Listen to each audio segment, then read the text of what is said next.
आप सभी का स्वागत है। सरता जी नमस्कार, प्रतीक जी गुड इवनिंग। क्लास शुरू हो गई।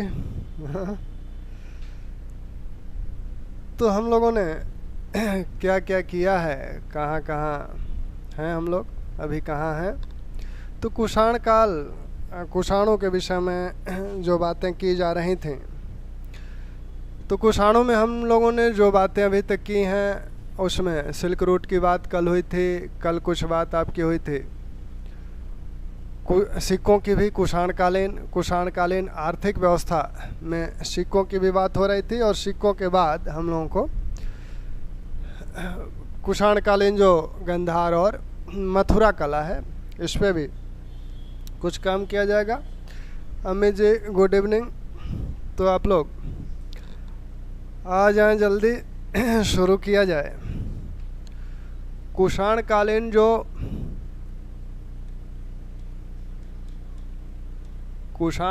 सिक्कों की जो बात हो रही थी, इसी को आगे बढ़ाया जाए। कुषाणकालीन सिक्कों की अपनी महत्वपूर्ण विशेषताएं हैं और पूरे भारत के प्राचीन इतिहास में कुषाणकालीन सिक्कों की अपनी एक महत्ता है, इसीलिए इनके सिक्कों पर अधिक बल दिया जाता है। कुषाणकालीन सिक्कों में आपने देखा कि जो कुषाण वंश के पहले शासक हैं कुजुल कटफिसेस, उनके समय से ही सिक्कों का प्रचलन है। हालांकि उनका जो सिक्का मिला है वो तांबे का मिला है, और चूँकि वो भारत पे अधिकार नहीं किए थे अभी, फिर भी उनका एक सिक्का तांबे का है जिस पर ययुग उपाधि लिखी गई है। कुजुल के सिक्कों की जो खासियतें हैं वो आपने देखा है कि कुजुल कटफिसेस के जो सिक्के हैं ये एक तो हर्मियस के साथ भी मिलते हैं, जिससे यह प्रमाणित होता है कि ये हर्मियस के अधीन एक शासक थे। प्रारंभ में हर्मियस की अधीनता स्वीकार करते थे। इस प्रकार के सिक्के यही बताते हैं, जिसपे हर्मियस का भी नाम मुख्य पृष्ठ पर लिखा हुआ है। और इन पर जो पृष्ठभाग पर, मुख्य भाग पर हर्मियस का भी नाम लिखा हुआ है, और पृष्ठभाग पर आपके कुजुल, कुषण, कशास नाम लिखा हुआ है। स्वतंत्र जो सिक्के हैं इसमें हर्मियस का नाम नहीं है, हैं दोनों तांबे के ही। इन सिक्कों पर आपके ययुग, इनकी उपाधि भी मिलती है। तो अयुग उपाधि अगर किसी की है तो कुजुल की है। इसके बाद जो बहुत ही महत्वपूर्ण शासक हैं भीम कटफिसेस, या कटफिसेस द्वितीय भी इन्हें बोला जाता है। तो भीम कटफिसेस के जो सिक्के हैं, इन भीम के, रोबिन जी गुड इवनिंग। तो भीम कटफिसेस के जो सिक्के हैं, इन सिक्कों की विशेषताएं क्या हैं उसको आप देख चुके हैं। भीम कटफिसेस ही पहला कुषाण शासक है जिसने सोने का सिक्का प्रचलित किया। तो कुषाणों में सबसे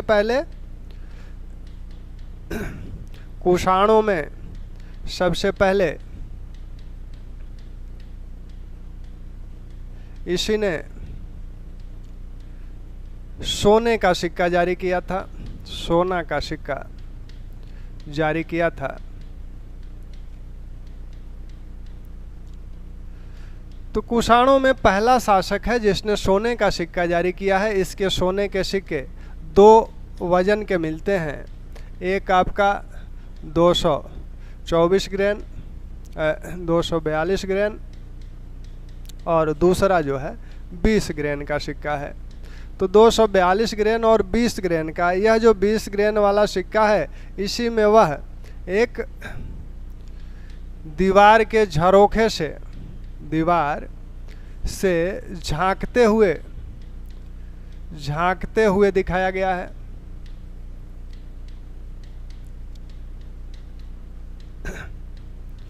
ठीक। इसका जो चांदी का सिक्का है, चांदी का सिक्का जो इसका है, तो चांदी का सिक्का इसका क्या है? चांदी का सिक्का ब्रिटिश संग्रहालय में सुरक्षित है। चांदी का सिक्का ब्रिटिश संग्रहालय में सुरक्षित है।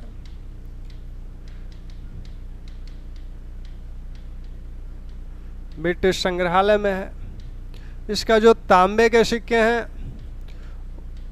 उनका जो वजन है आपका 270 ग्रेन के हैं।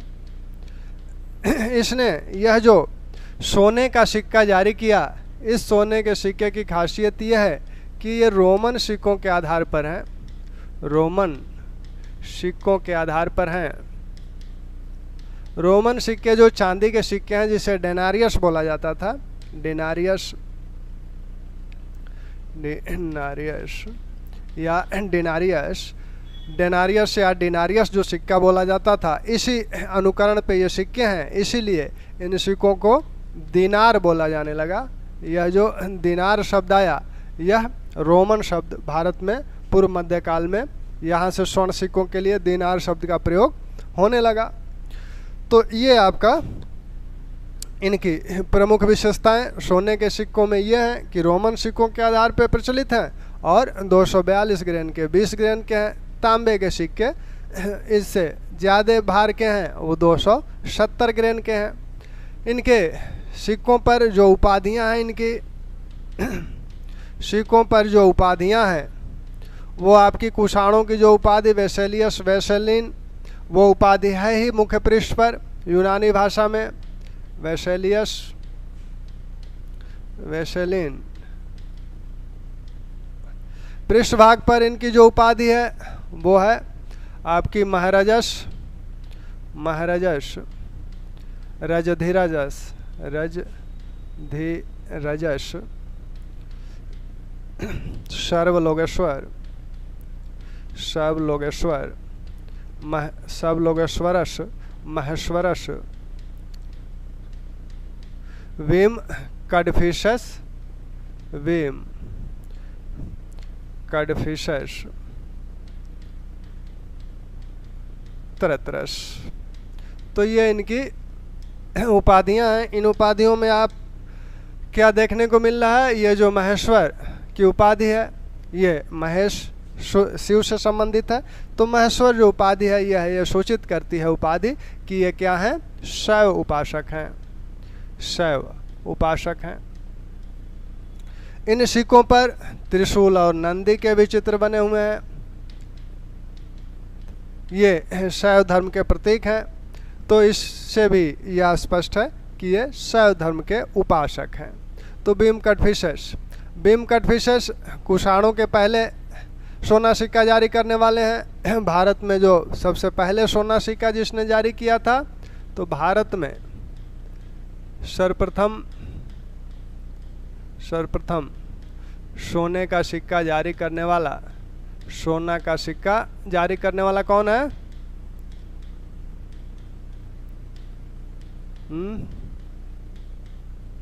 यहाँ कौन सा नाम लिखें, किसका लिखें? सोने का सिक्का जारी करने वाला, यहाँ आप नाम बताइए किसका नाम लिखा जाए।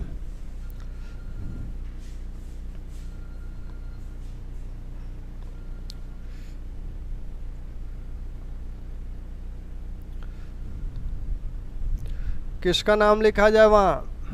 भारत में सबसे पहले सोना का सिक्का किसने जारी किया?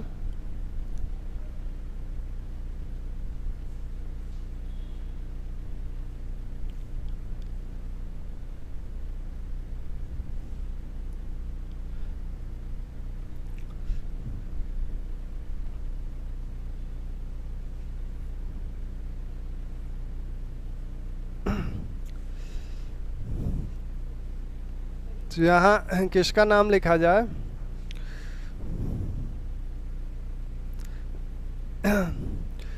भारत में सर्वप्रथम सोने का सिक्का जारी करने वाला जो शासक है वो आपका मेनांडर है। भारत में सबसे पहले सोने का सिक्का जारी करने वाला मेनांडर है। मेनांडर के सोने के सिक्के मिल चुके हैं। दूसरे स्थान पे आपके बीम कटफिशर्स हैं। बीम कटफिशर्स कुषाणों में सबसे पहले सोने का सिक्का जारी करने वाले हैं। और भारत में सबसे पहले जिस शासक ने सिक्का जारी किया था वो आपका कौन है? मेनांडर है। ठीक, यहाँ तक ठीक। तो बीम कटफिशेस तक की बातें हो गई। अब कनिष्क जो हैं, कनिष्क के सिक्कों की बात की जाए तो कनिष्क, अच्छा बीम कटफिशेस में कुछ और भी बातें हैं। बीम कटफिशेस में कुछ और भी सिक्कों संबंधी इनकी बातें हैं। इन्होंने क्या किया था, इनके सिक्कों में इनके दाएं गाल पर माशा दिखाया गया है।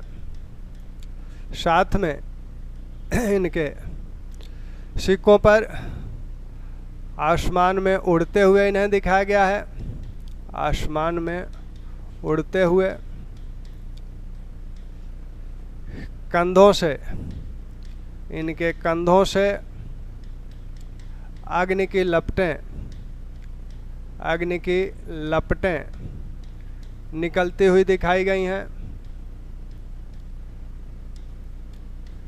ठीक। पहले शासक हैं जिन्हें अग्नि वेदिका में आहूत देते हुए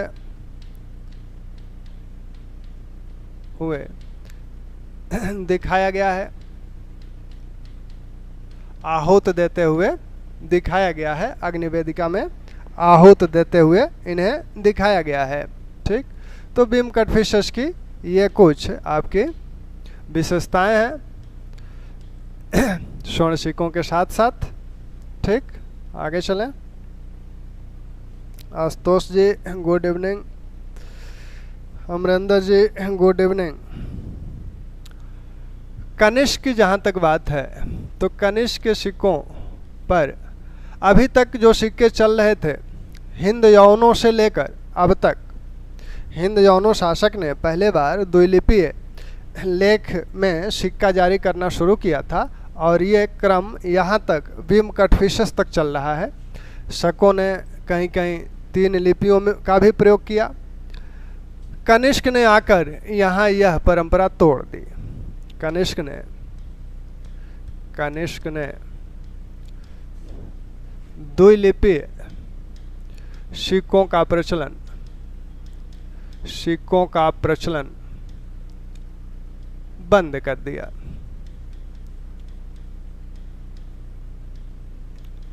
ठीक। इसने जिस भाषा का प्रयोग किया उसे वाखत्री यवन भाषा बोला जाता है। तो इस भाषा का भी यह प्रयोग करता है। यवन भाषा वाखत्री का रूप है।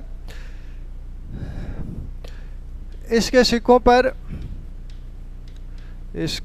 पर 4 धर्मों के देवताओं का अंकन हुआ है। 4 धर्मों के देवताओं का अंकन हुआ है। अब ये 4 धर्म कौन कौन से हैं? 4 धर्म आपका ईरानी देवता हैं, इस पर यूनानी देवता हैं, हिंदू देवता हैं और बौद्ध हैं। ईरानी देवताओं में आपके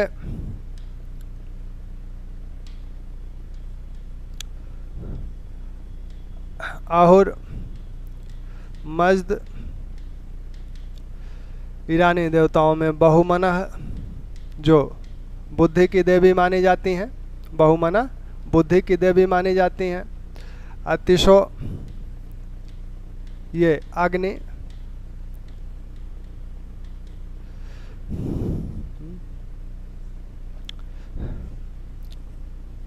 मीरो सूर्य, मायो चंद्र। यूनानी देवताओं में आपके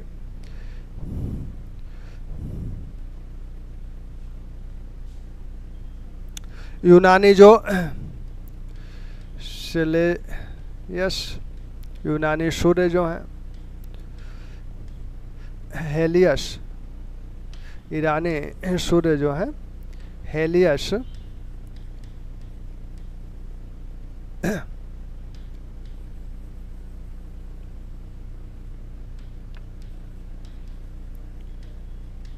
इनका अंकन देखने को मिलता है आपके सेलेने।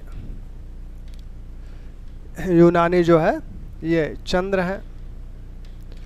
नाना देवी यूनानी देवी हैं, इनका आरदोक्षो, यहाँ की एक देवी हैं आपकी आरदोक्षो, ये लक्ष्मी के रूप हैं, यानी आपके ऐश्वर्य की देवी हैं, ऐश्वर्य की देवी हैं मानी जाती हैं। तो इनका भी अंकन देखने को मिलता है। हिंदू देवताओं में आपके गणेश हैं, शिव हैं, ये देवता आपका स्कंद हैं, ये देवता हैं। बौद्ध में बुद्ध का अंकन हुआ है। तो इतने चारों धर्मों संबंधी देवताओं का अंकन कनिष्क सिक्कों पर मिलता है। इनके सिक्कों की खासियत यह है कि इनके सिक्कों पर एक देवता का पृष्ठभाग पर एक चित्र है और उसके नीचे उनके नाम लिखे हुए हैं। इनके स्वर्ण सिक्के भी हैं, सोने के इनके जो सिक्के हैं लगभग 124 ग्रेन के सिक्के, सोने के सिक्के इनके हैं। तांबे के भी इनके सिक्के हैं, सोने के साथ साथ तांबा का भी सिक्का है। और कुषाणों ने सर्वाधिक जिन सिक्कों का प्रचलन अपने राज्य में किया था तो तांबे का किया था। कुषाणों ने अपने राज्य में सर्वाधिक मात्रा में तांबे का सिक्का जारी किया था, तांबे का सिक्का जारी किया था। तो सर्वाधिक मात्रा में इनके तांबे के सिक्के हैं। लेकिन इनकी एक खासियत और है, और वो खासियत है कि इनके जो स्वर्ण सिक्के हैं, मतलब पूरे कुषाणों में, कुषाणों के स्वर्ण सिक्के प्राचीन भारत के सर्वाधिक शुद्ध सिक्के माने जाते हैं, सर्वाधिक शुद्ध सिक्के माने जाते हैं। हालांकि इनसे अधिक सोने का सिक्का गुप्तों ने जारी किया, लेकिन गुप्तों के सिक्के इनसे ज़्यादा वजन के भी हैं, लेकिन वो शुद्धता में इनसे कम है। तो सर्वाधिक शुद्ध सिक्के अगर जारी किए गए किसी राजवंश द्वारा प्राचीन भारत में, तो वो आपके कुषाण हैं। तो कुषाणों ने सर्वाधिक शुद्ध सिक्का जारी किया था। इनके सिक्कों पर जो उपाधियां हैं वो आपके शावो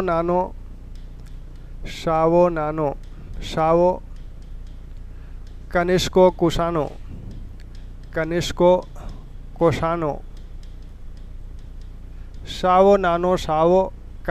कोशानो इनकी उपाधियां हैं। शावो का मतलब होता है शाहनशाह। कल एक आपने जो उपाधियां कुषाणों की जो दिख रही है, वो आप देख रहे हैं कि एक उपाधि आपकी यूनानी उपाधि जो है वेसेलिन है। यह उपाधि यह ईरानी से प्रभावित उपाधि है। जैसे ईरान में जैसे छत्रप महाछत्रप जिसे शक भारत लाए, तो उस तरह की यह उपाधि है शाओ।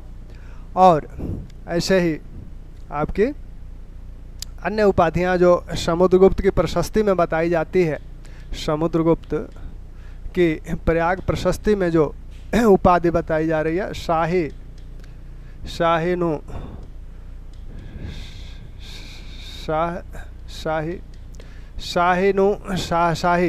ये उपाधि समुद्रगुप्त की प्रयाग प्रशस्ति में बताई जा रही है। तो ये भी कुषाणों की एक उपाधि है। अब हाँ, कनिष्क के जो सिक्के हैं, तो कनिष्क के जो सोने के सिक्के हैं, इस पर सोने के सिक्कों पर बुध का जो अंकन हुआ है, सिक्कों पर बुध का अंकन बोड़ो नाम से हुआ है। अंकन बोड़ो नाम से हुआ है। पहले पहले शासक हैं जिनके सिक्कों पर बुध का चित्र बना हुआ है। इसके पहले बुध का चित्र किसी के सिक्कों पे नहीं मिलता है। तो सोने के सिक्के पर बुध का अंकन बोड़ो नाम से हुआ है। तांबे के सिक्के पर, तांबे के सिक्कों पर बुध का अंकन किस नाम से हुआ है? शाक्य मुनि शाक्य मुनि के नाम से हुआ है। यहाँ के जो बुद्ध हैं, ये जो बोड़ो हैं, ये आपकी खड़ी मुद्रा में है, और यहाँ ये पद्मासन मुद्रा में है। पद्मासन मुद्रा में है। ठीक ठीक है। तो ये आपके कनिष्क के सिक्के हैं।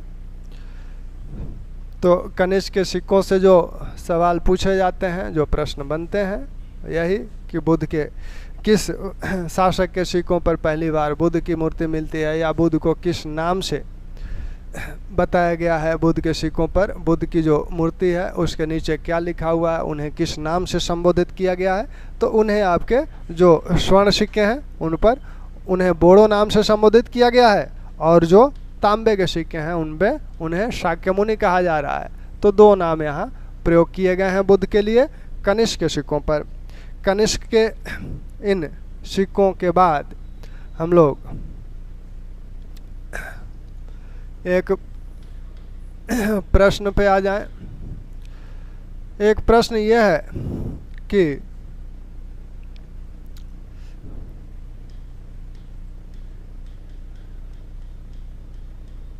कुषाणों में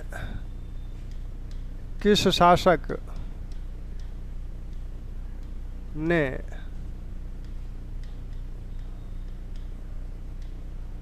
पार्थियनों को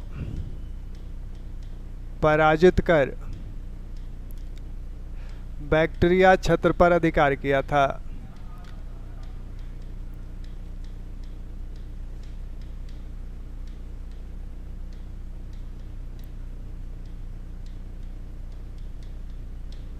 बैक्टीरिया छत्र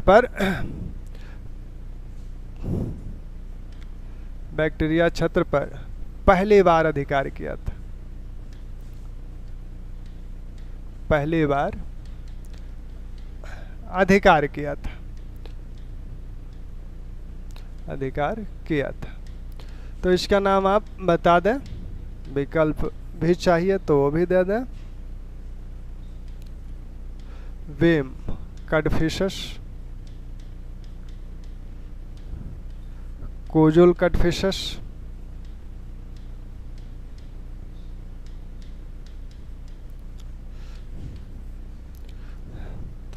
कनिष्क द्वितीय, वासुदेव प्रथम।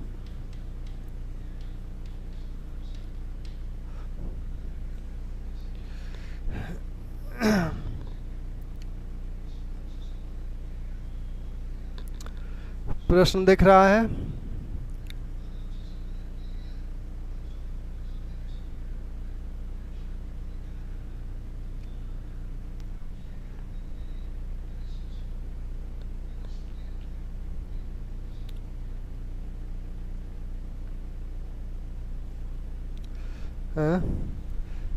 तो इसमें आप इस प्रश्न को देखें। प्रश्न में क्या कहा जा रहा है उसको आप थोड़ा सा ध्यान दें, पिछली चीज़ें याद करें।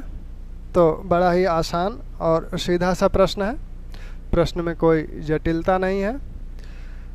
आप इसका उत्तर बड़ी आसानी से दे ले जाएंगे। थोड़ा सा पीछे की तरफ जाएं आप, तो आप देखेंगे पार्थियनों को पराजित कर। तो पार्थियनों को पराजित करके बी आंसर मिला हुआ है। बी आंसर सही आंसर है। कुजुल कटफिशस, हर्मियस के साथ इनके सिक्के तो मिलते हैं, हर्मियस के साथ इनकी अधीनता मालूम होती है उन सिक्कों के माध्यम से, लेकिन ये माना जाता है कि हर्मियस के बाद उस क्षेत्र पर पहलवों का अधिकार हो गया, पार्थियनों का अधिकार हो गया, और फिर उनको पराजित करके इन्होंने इस क्षेत्र पर अधिकार किया था। अब एक प्रश्न हम ये कहें कि कुषाण वंश का अंतिम शक्तिशाली शासक कौन था? कुषाण वंश का अंतिम शक्तिशाली शासक किसे माना जाता है? शक्तिशाली शासक किसे माना जाता है? ठीक, तो इसका आप उत्तर बड़ी आसानी से दे ले जाएंगे इस प्रश्न को। तो कुषाण वंश, एक बार पढ़ दे रहे हैं, नहीं दिख रहा है तो, कुषाण वंश का अंतिम शक्तिशाली शासक किसे माना जाता है? तो विकल्प में आपका वासुदेव प्रथम, कनिष्क द्वितीय, कनिष्क तृतीय, केदार।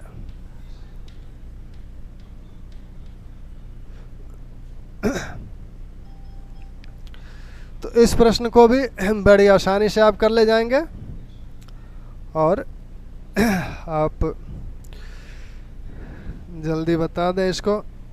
कनिष्क, कनिष्क कौन? कनिष्क एक ही है, कनिष्क दो हैं यहाँ। कनिष्क द्वितीय और कनिष्क तृतीय हैं। तो कनिष्क तृतीय आप कह रहे हैं, कनिष्क तृतीय को, और शर्ता जी आप भी कनिष्क तृतीय आप कह रहे हैं। अमित, शर्ता जी आप भी कनिष्क कह रही हैं। अब द्वितीय या तृतीय दोनों में से कौन है? तो दोनों में से जो भी हो, उत्तर कनिष्क नहीं है। दोनों में से जो भी हो, उत्तर कनिष्क नहीं है। आपने कल अगर ध्यान से सुना होगा तो हमने कहा था कि वासुदेव प्रथम के बाद अंधकार युग शुरू होता है। कुषाण काल में वासुदेव प्रथम के बाद अंधकार युग शुरू होता है, और वासुदेव प्रथम को कुषाण काल का अंतिम शक्तिशाली शासक माना जाता है। ठीक, तो वासुदेव प्रथम जो है यह कुषाण वंश का अंतिम शक्तिशाली शासक है। इसके बाद के ये जो शासक हैं आपके कनिष्क तृतीय, वासुदेव द्वितीय, केदार, ये लोग जो है ये तो इनके पहले के शासक हैं। तो वो शासक अंधकार युग के हैं और वो शक्तिशाली शासक नहीं है, क्योंकि आप देख रहे हैं कि इधर से उन्हें नागवंशी लोग मालवा खाली करा लिए, उनसे योधे और कोडेंद उनसे पंजाब खाली करा लिए, वो सिमट के रह गए आपके अफगानिस्तान और बैक्टीरिया में। उधर से ईरानी भी आक्रमण कर रहे हैं, सैसानी वंश का उदय हुआ है और सैसानियों का आक्रमण हो रहा है उधर से। तो इस तरह से केदार वासुदेव प्रथम को अंतिम शक्तिशाली शासक कुषाण वंश का माना जाता है। अब हम लोग आए होबिस के सिक्कों पर। तो होबिस के जो सिक्के हैं, ये सिक्के बड़े महत्वपूर्ण हैं, बार बार पूछे जाते हैं, इसलिए इसको करा रहे हैं। होबिस के जो सिक्के हैं, इन सिक्कों पर आप देखें तो इनके भी चांदी के सिक्के हैं, तांबे के सिक्के हैं, सोने के सिक्के हैं। होबिस का सिक्कों के संदर्भ में एक बड़ा नाम है भारतीय इतिहास में। इसलिए बड़ा नाम है क्योंकि कुछ चीज़ें पहली बार इन सिक्कों के माध्यम से आती हैं। जैसे उमा आती हैं, पाशुपत संप्रदाय का अंकन इन्हीं के सिक्कों पर पहली बार हुआ है। तो इसलिए होबिस्क महत्वपूर्ण बन जाते हैं। उमा, पाशुपत संप्रदाय का अंकन इन्हीं के सिक्कों पर पहली बार देखने को मिलता है। शाक्त धर्म का संकेत, शक्ति की जो उपासना की जाती है, इन्हीं के सिक्कों पर पहली बार देखने को मिलता है। तो इसलिए हुबिस्क के ये सिक्के जो हैं बहुत महत्वपूर्ण हो जाते हैं। हुबिस्क के सिक्कों की अन्य जो खासियतें हैं, इनके सिक्कों पर भी विभिन्न देवताओं के नाम हैं। जितने ईरानी और यूनानी देवता कनिष्क के सिक्कों पर है, लगभग सभी यहाँ भी हैं। हिंदू देवताओं में स्कंद, विशाख, महासेन इनके नाम से सिक्के जारी किए गए हैं। तो एक साथ कई लोगों के नाम भी इनके सिक्कों पे हैं। कनिष्क में एक देवता का ही नाम था, और दूसरी बात कि यहाँ एक ही देवता को भिन्न भिन्न सिक्कों पे भिन्न भिन्न रूपों में दिखाया गया है। धनुर्धारी गणेश, धनुर्धारी स्कंद, ये इनके सिक्कों की खासियत है। तो इनके सिक्कों पर स्कंद कुमार, कुछ सिक्कों पर स्कंद कुमार को अकेले दिखाया गया है, कुछ सिक्कों पर स्कंद कुमार के साथ विशाख को दिखाया गया है, दोनों साथ हैं। कुछ सिक्के ऐसे हैं जिसपे तीनों साथ हैं, स्कंद कुमार, विशाख, मतलब तीनों नाम हैं तो एक ही व्यक्ति, महासेन। तो ये आपके साथ में इनके सिक्कों पर एक ही देवता को भिन्न भिन्न रूपों में भिन्न भिन्न रूपों में दिखाया गया है। तो एक ही देवता को भिन्न भिन्न रूपों में दिखाया गया है। यह बात भी हम लोग ध्यान रखेंगे कि हुबिस्क के सिक्कों पर एक ही देवता को भिन्न भिन्न रूप में दिखाया गया है। हुबिस्क के जो सिक्के हैं, इन सिक्कों पर उसे अवाक्ष जो पासपोर्ट साइज जो फोटो आप कहते हैं, तो अभी तक आपने क्या देखा कि अभी तक जो शासकों के चित्र सिक्कों पे मिल रहे हैं वो पूरा चित्र उनका मिल रहा है, खड़ी अवस्था में है तो भी, या फिर बैठे हुए अवस्था में है तो भी, सिंहासन पे बैठे हैं तो भी। यहाँ पर कमर से ऊपर की अवाक्ष जो चित्र है वो मिलता है, यानी पासपोर्ट साइज के चित्र यहाँ इनके मिलते हैं। ये अलग परंपरा एक दिखती है, पासपोर्ट साइज के चित्र यानी कमर से ऊपर के।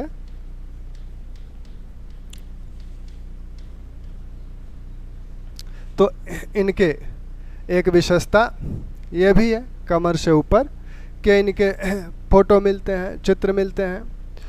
हुबिस्क के जो सिक्कों संबंधी प्रमुख विशेषताएं हैं उनको ध्यान रखें, ये बार बार पूछा जाता है। क्या? पाशुपत संप्रदाय का अंकन, शाक्त संप्रदाय का अंकन किसके सिक्कों पे पहली बार मिलता है? स्कंद कुमार के कई रूपों में इनके कई नामों का उल्लेख किया गया है, और साथ में आपके स्कंद को धनुर्धारी रूप में भी दिखाया गया है। स्कंद को धनुर्धारी रूप में, और गणेश का भी धनुर्धारी रूप में, गणेश को भी धनुर्धारी रूप में यहाँ दिखाया गया है। ठीक, तो हुबिस्क के इन सिक्कों की जो विशेषताएं हैं वो आपकी महत्वपूर्ण जो विशेषताएं हैं ये हैं। इनके भी जो उपाधियां हैं वही आपकी हैं, शाओ नाओ शाओ हुबिस्को और आपका बेसेलियस बेसेलियन। हुबिस्क की अपनी जो खासियतें हैं, हुबिस्क की खासियतें क्या हैं वो आप, हुबिस्क का जिक्र राजतरंगिणी में भी हुआ है। हुबिस्कपुर नामक नगर इन्होंने क्या किया था? कश्मीर में बसाया था। ये बात तो ध्यान है ही आपको। जैसे कि कनिष्क ने कनिष्कपुर नामक नगर कश्मीर में बसाया था, वैसे ही हुबिस्क ने भी हुबिस्कपुर नामक नगर कश्मीर में बसाया था।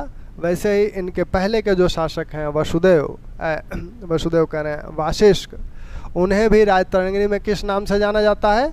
जुस्क नाम से जाना जाता है, और जुस्कपुर नामक नगर उन्होंने भी बसाया था। अभी हम लोग आर्थिक पक्ष के अन्य पक्षों पे जब आएंगे तो यहाँ ये भी देखने को मिलेगा कि हुबिस्क के लेख आपके कहाँ से मिले हैं। आपने देखा कि हुबिस्क के लेख आपके मथुरा से भी मिले हैं, गया से भी मिले हैं। तो मथुरा का जो लेख है इनका, हुबिस्क का जो एक मृण मूर्ति फलक बोधगया से मिला है, और इनका जो मथुरा लेख है उसी मथुरा लेख पे क्या मिलता है? मथुरा लेख पे आटा पीसने वाली श्रेणी का उल्लेख हुआ है। इसको आप नोट कर लें, कभी पूछा जाए तो। इन्हीं के सिक्कों पर, इन्हीं के मथुरा लेख पर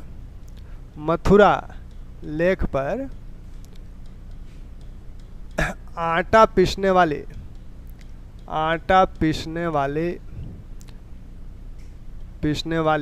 श्रेणी का उल्लेख हुआ है, श्रेणी का उल्लेख हुआ है। और इसमें यह भी उल्लेख है कि यह, जैसा कि सातवाहनों में हम लोगों ने देखा था, सातवाहनों में क्या देखा गया था कि सातवाहनों में के समय जो अक्षय निधि की परंपरा चली थी, श्रेणियों के पास लोग अपना धन जमा कर देते थे और श्रेणियां उन पर ब्याज देती थी। तो ये आटा पीसने वाली श्रेणी भी वही कर रही है, इसके पास भी लोग धन अपना जमा करते थे, यानी ये बैंक का भी कार्य करती थी। इसका भी उल्लेख इस मथुरा लेख में है होबिस के। ये एक महत्वपूर्ण बात है, ध्यान रखिएगा। अब अन्य शासकों के जो सिक्के हैं वो बहुत महत्वपूर्ण सिक्के। क्या होबिस को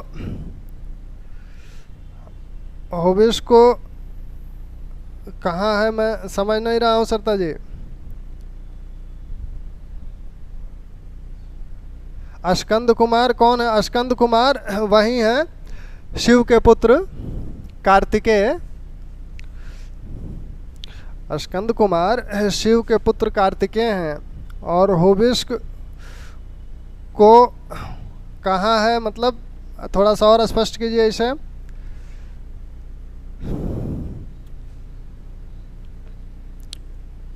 होबिस को, अच्छा आप ये कहना चाहते हैं कि होबिस को अस्कंद कुमार कहा गया है? नहीं, होबिस को नहीं कहा गया है। ये जो देवता हैं, ये अस्कंद कुमार जो हैं आपके शिव के पुत्र कार्तिकेय, इनका एक नाम अस्कंद भी है ना, कार्तिकेय, ये शिव के पुत्र हैं, ठीक ना।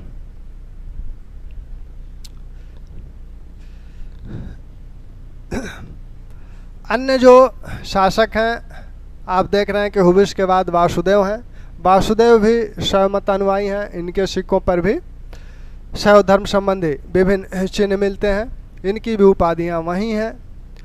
वासुदेव के बाद ये जो यहाँ कनिष्क तृतीय जो हैं, कनिष्क द्वितीय जो हैं, कनिष्क द्वितीय ने कुछ उपाधि अपनी धारण की थी, जैसे रोमन उपाधि की तरह सीजर की उपाधि, तो इसको ध्यान रखिएगा। तो ये कुषाणों संबंधी जो महत्वपूर्ण सिक्के थे, महत्वपूर्ण शासकों के, उनकी बात हुई। अब हम लोग आए किस पे, जो मथुरा और गंधार कला है। गंधार कला और मथुरा कला, इन दोनों की जो पारिस्थितिकी है उसको समझा जाए।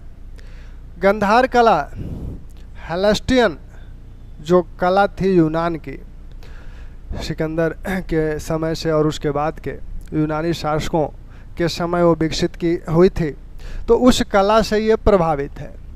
विषय वस्तु भारतीय है। विषय वस्तु का मतलब जिसकी मूर्ति बनानी है, ये मुख्य रूप से आपकी मूर्ति कलाएं हैं दोनों।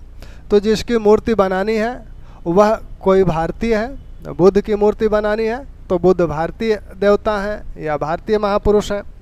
तो विषय वस्तु भारतीय है, लेकिन बनाने का जो ढंग है वह यूनानी है। इस कला की सबसे महत्वपूर्ण विशेषता यह है कि इसमें विषय वस्तु क्या है, विषय वस्तु भारतीय है। इस कला में विषय वस्तु जो है वो इस कला का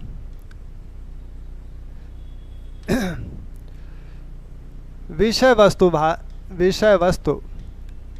भारतीय है। और बनाने का ढंग जो है, बनाने का ढंग यह क्या है, यूनानी है। तो एक तरह से यह यूनानी और भारतीय कला का समन्वय है। सर्वाधिक प्रभाव इसका यूनानी कला का पड़ा इस पर। यहाँ जो चीज़ें बनाई जा रही हैं, यहाँ की जो विषय वस्तु, महत्वपूर्ण जो विषय वस्तु है वो आपका बौद्ध विषय वस्तु है। यानी बुद्ध और बोधिसत्वों की मूर्तियाँ यहाँ बनाई जा रही हैं, बोधिसत्वों की मूर्तियाँ बनाई जा रही हैं। बुद्ध की भी मूर्ति है और बोधिसत्वों की भी मूर्ति है, साथ में कुछ यूनानी देवताओं की भी मूर्ति है। कुछ यूनानी देवता भी हैं, लेकिन प्रमुखता इनकी है।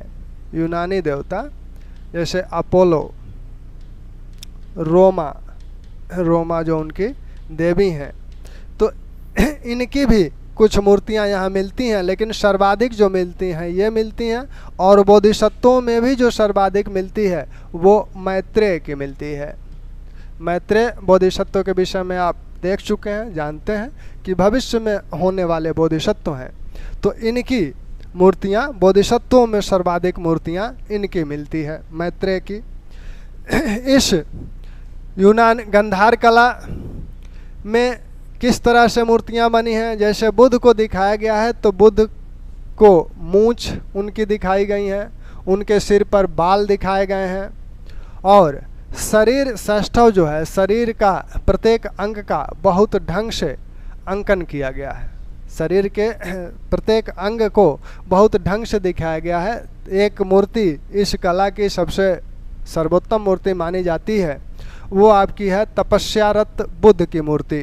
गंधार कला की एक मूर्ति आपकी सबसे प्रमुख मूर्ति जो मानी जाती है, तपस्यारत बुद्ध की मूर्ति।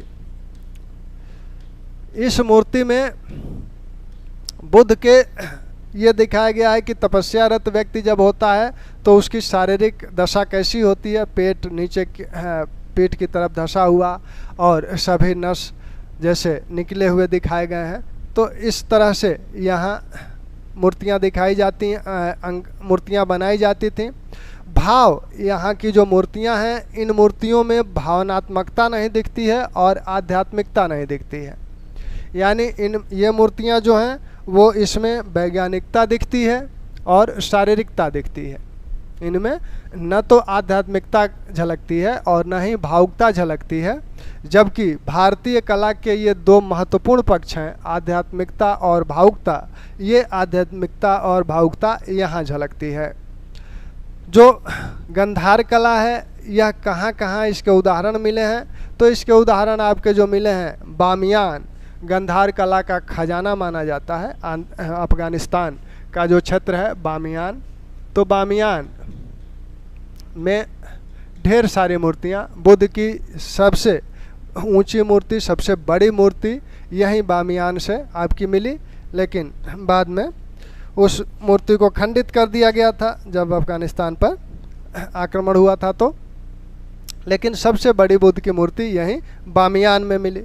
इसके बाद गंधार तो है ही, तक्षशिला वाला क्षेत्र तो इनका मुख्य केंद्र है ही। साथ में आपके जलालाबाद, आपका जो ये पुष्कलावती, तक्षशिला के बगल में ही पुष्कलावती है, वहाँ से बल्ख, बैक्टीरिया, तो ये इनके क्षेत्र रहे हैं। भद्रशिला, तो बामियान, गंधार कला के जो प्रमुख क्षेत्र हैं वो आपका बामियान है, जलालाबाद है, पुष्कलावती वाला जो क्षेत्र है, स्वात घाटी वाला जो क्षेत्र है वो है। साथ में आपका तक्षशिला है, भद्रशिला है, बल्ख है और बैक्टीरिया है। तो ये गंधार कला के क्षेत्र हैं। गंधार कला की जो मूर्तियां हैं उनकी विषय वस्तु भारतीय है और इनमें सर्वाधिक जो मूर्तियां बनी हैं वो काले स्लेटी पत्थर से बनी हैं। तो गंधार कला की क्षेत्र हो गए ये। गंधार कला की मूर्तियाँ किससे बनी हैं? गंधार कला की मूर्तियाँ काले स्लेटी पत्थर से बनी हैं सर्वाधिक। और गंधार कला की मूर्तियों की विषय वस्तु क्या है? विषय वस्तु भारतीय है और सर्वाधिक बुद्ध और बोधिसत्वों की मूर्तियाँ बनी हैं। बोधिसत्वों में भी सर्वाधिक मैत्रेय की मूर्ति बनी है और कुछ यूनानी देवताओं की भी मूर्तियाँ हैं जिसमें अपोलो, रोमा है। वासुदेव शरण अग्रवाल का मानना है कि जो रोमा देवी की मूर्ति बनी है यहाँ इस कला के अंतर्गत, रोमा की जो मूर्ति बनी है, यह इस मूर्ति को वो सर्वश्रेष्ठ मूर्ति मानते हैं। इसमें वो टोप पहने हुए है और हाथ में बरछा लिए हुए है। तो रोमा देवी की जो मूर्ति है इसमें टोप धारण किए हैं। और हाथ में वर्षा लिए हुए हैं। कनिष्क की भी एक दो मूर्तियां यहाँ मिली हुई हैं तक्षशिला से। इन मूर्तियों की खासियत क्या है कि इन मूर्तियों में जो चीज़ दिखाई गई है, शारीरिकता दिखाई गई है, वैज्ञानिकता, तार्किकता इसमें ज़्यादा दिखती है। यानी शरीर के अंग प्रत्यंग को उकेरने पर अधिक बल दिया गया है।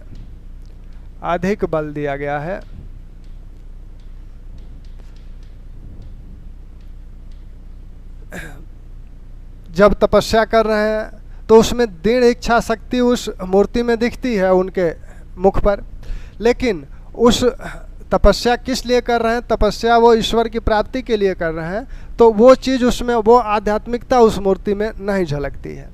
तो इन मूर्तियों की जो सबसे बड़ी कमजोरी है वो आपकी है आध्यात्मिकता और भावुकता का अभाव।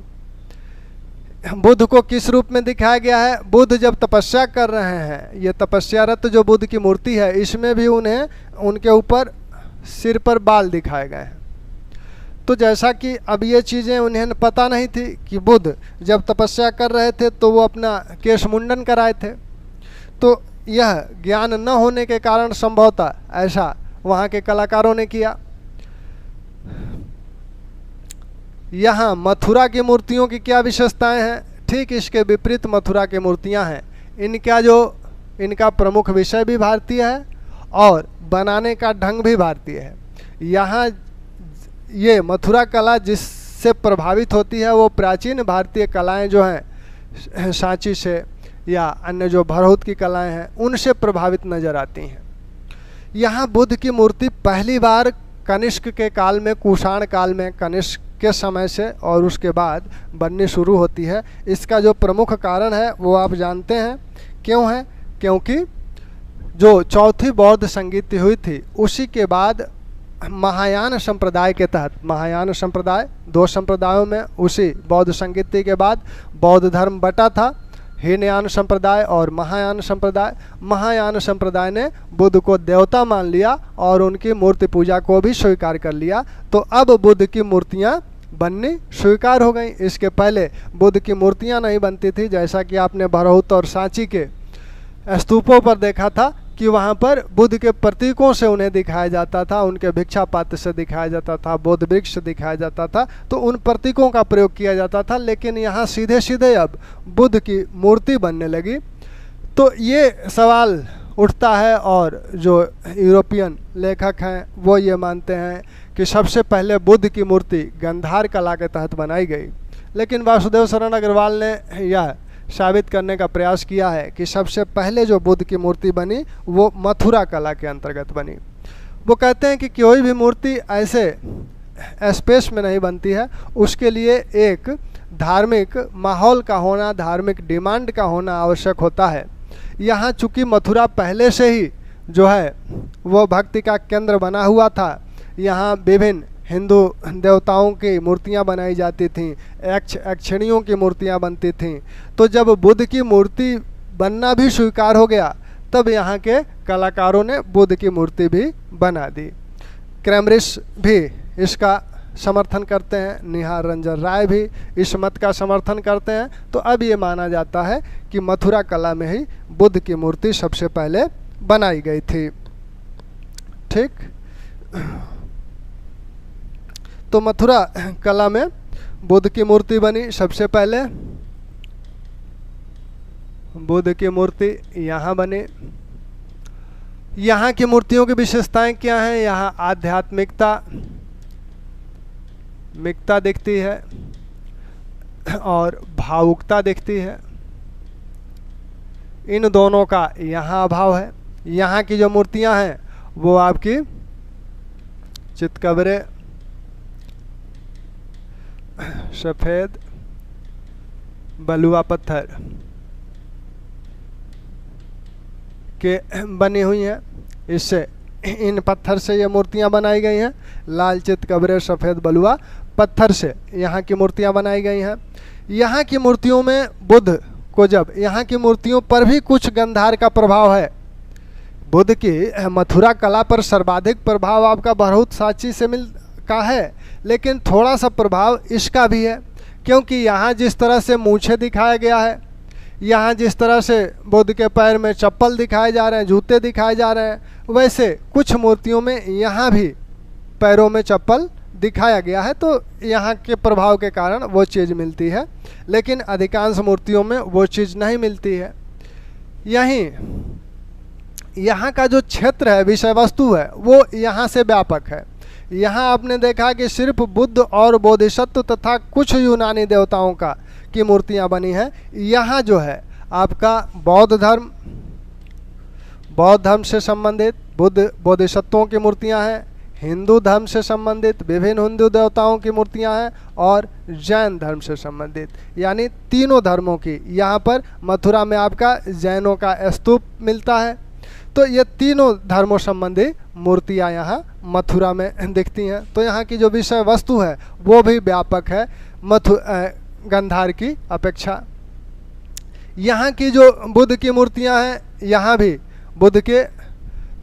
बुद्ध और बोधिसत्वों की मूर्तियां हैं। एक सबसे सुंदर मूर्ति जो यहाँ की मानी जाती है वो आपकी मथुरा के कटरा से प्राप्त है। उस मूर्ति में बुद्ध को भिक्षु रूप में दिखाया गया है और बैठे हुए पद्मासन मुद्रा में बैठे हुए दिखाया गया है एक आसन पर। उनके दोनों ओर सेवक चावल डोला रहे हैं और ऊपर से देवताओं द्वारा पुष्प वर्षा की जा रही है, और उस मूर्ति के नीचे बुद्ध नहीं लिखा है बल्कि बोधिसत्व कहा गया है। उस मूर्ति के नीचे जो लिखा गया है वो बोधिसत्व कहा गया है। तो यह जो कटरा से बोधिसत्व या बुद्ध की मूर्ति प्राप्त हुई है, यह इस कला की सबसे अच्छी मूर्ति मानी जाती है। बौद्ध अब यहाँ दोनों जगह जो विषय हैं बुद्ध धर्म संबंधी वो एक ही है। यहाँ भी अभय मुद्रा में बुद्ध को दिखाया जा रहा है, यहाँ भी अभय मुद्रा में बुद्ध को दिखाया जा रहा है, या वरद मुद्रा में दिखाया जा रहा है। तो ये वस्तु विषय वस्तु दोनों जगह, धम्म चक्र प्रवर्तन यहाँ भी है, यहाँ भी धम्म चक्र प्रवर्तन के जो दृश्य हैं उसे दिखाया जा रहा है। तो इस तरह के दृश्य यहाँ भी हैं, यहाँ भी हैं, लेकिन विस्तार किस में है? विस्तार आपके इसमें दिख रहा है। और मूर्ति बनाने में भिन्नता है। बनाने में भिन्नता इसलिए है क्योंकि यहाँ जो दिखाया जाएगा बुद्ध को तपस्या करते हुए, उन्हें उनके केश पर सिर पर केश दिखाए जाएंगे। यहाँ के जो वस्त्र हैं वो बहुत ही पारदर्शी वस्त्र हैं, हालांकि यहाँ के वस्त्र भी सटे हुए हैं। यहाँ चप्पल आदि दिखाया जाएगा, यहाँ की सभी मूर्तियों में नहीं दिखाया जाएगा, कुछ मूर्तियों में दिखता है। यहाँ की जो बुद्ध की मूर्तियाँ हैं वो एकांसंगी हैं। एकांसगी जो मूर्ति यानी एक कंधा, उनका जो वस्त्र है वो ऐसे दाहिने कंधे से जाता है, बायां कंधा खुला हुआ है। तो एकांसगी मूर्तियां यहाँ देखने को मिलती है। ऐसांगिक बुद्ध की जो मूर्तियां हैं वो ऐसांगिक हैं, मूछें नहीं हैं, कुछ में है। यहाँ की यहीं से एक कनिष्क की भी मूर्ति प्राप्त हुई है, और यहीं से एक वीम कडफिशस की भी मूर्ति प्राप्त हुई है। कनिष्क की जो मूर्ति है 5 फुट 7 इंच की है, 5 फुट 7 इंच लंबी है, ऊंची है। इस मूर्ति में कनिष्क का सिर नहीं है, सिर रहित मूर्ति है, सिर रहित मूर्ति। कनिष्क को जिस भेष में दिखाया गया है उसमें उन्हें कोट पायजामा आदि पहने हुए दिखाया गया है। तो कोट पायजामा के रूप में यह जो कोट पायजामा का चलन है भारत में, यह इन्हीं कुषाणों द्वारा प्रचलन में आया। भीम की भी यहाँ मूर्ति है, लेकिन ये खड़ी मूर्ति है कनिष्क की। कनिष्क की यह जो मूर्ति है यह खड़ी अवस्था में है, और यहाँ भीम की जो मूर्ति है यह सिंहासन पे बैठी हुई है, सिंहासन पर बैठी हुई है। हिंदू देवताओं में जो यहाँ मूर्तियाँ बनी हुई हैं, हिंदू देवताओं की यहाँ की जो मूर्तियाँ हैं वो लक्ष्मी की एक मूर्ति है। लक्ष्मी की मूर्ति में आपको दिखाया गया है कि वह विभिन्न दूध की धार उनसे निकल रही है। यहाँ से कुबेर की मूर्ति, कुबेर को पान करते हुए यानी मदिरा पान करते हुए दिखाया गया है, मदिरा पान करते हुए यहाँ दिखाया गया है। और इनके पास में 3 अप्सराएं भी खड़ी हैं। यहाँ से आपकी सूर्य की जो मूर्तियाँ मिलती हैं, सूर्य की मूर्तियाँ मिली हैं। यहाँ से जैनों की जो मूर्तियाँ हैं ये दोनों तरह से हैं, ये खड़ी अवस्था में है, कायोत्सर्ग मुद्रा में भी हैं और बैठी हुई अवस्था में भी हैं। तो जैनों की जो मूर्तियाँ हैं खड़ी अवस्था में भी हैं। ये इस मुद्रा को कायोत्सर्ग मुद्रा बोला जाता है, कायोत्सर्ग मुद्रा बोला जाता है, बैठी हुई अवस्था में भी है। तो दोनों प्रकार की हैं। और जैनों की जो तीर्थंकरों की मूर्तियां हैं, इन तीर्थंकरों की मूर्तियां पर, तीर्थंकरों की मूर्तियों पर जो उनके वक्ष हैं, वक्ष पे मांगलिक चिन्ह श्रीवत्स का मांगलिक चिन्ह बना हुआ है, मांगलिक चिन्ह बना हुआ है। तो श्रीवत्स का यानी श्रीवत्स के जो चिन्ह हैं वो विभिन्न प्रकार से चिन्ह बनाए जाते हैं। इनके वक्ष पे, छाती पे ये चिन्ह बने हुए हैं। गणेश की श्री का मतलब लक्ष्मी है, वत्स मतलब उनके पुत्र, तो एक तरह से गणेश जैसी एक आकृति होती है श्रीवत्स चिन्ह में। तो ये इनके जैन जो मूर्तियां हैं उन पे बनी हुई हैं। यहीं से जो है जैनों का, यहीं से आपके जैन स्तूप मथुरा से ही मिलते हैं। अब इनके अलावा जो मथुरा से मूर्तियां मिली हैं वो यक्ष अक्षिणियों की मिली हैं। यक्ष अक्षिणी आप जानते हैं कि पहले ये देवी देवताओं के रूप में पूजे जाते थे। बहुत बड़ी बड़ी मूर्तियां हैं ये, और इसमें कामुकता भी देखने को मिलती है। तो इस प्रकार मथुरा का जो मथुरा कला है वह, उसका विस्तार विषय वस्तु विषय के दृष्टिकोण से भी ज़्यादा है। यहाँ जो आपने देखा कि गंधार कला में विभिन्न मूर्तियाँ बुद्ध बोधिसत्वों संबंधी बन रही हैं। कुछ मूर्तियाँ यहाँ भी महिलाओं संबंधी मिली हैं, जैसे कपिशा से कुछ दंत फलक मिले हैं, उस पर महिलाओं को, बच्चों को स्तनपान कराते हुए या दर्पण में निहारते हुए दिखाया गया है। यहाँ से विभिन्न स्तूप आपके मिले हैं, बल्क से, बैक्टीरिया से, आपके तक्षशिला से। ये स्तूप पेशावर, तो उसकी बात तो बाद में होगी कि कश्मीर, पेशावर इनकी राजधानी थी कनिष्क की, और वहाँ पे उन्होंने एक स्तूप भी बनवाया था, विहार भी बनवाया था। तो ये आपने गंधार और मथुरा कला को आपने देख लिया। इनके अंतर को जो है कल और करा देंगे। अंतर आप खुद ही इसमें देख सकते हैं अब। ठीक, तो चला जाए। थैंक्स।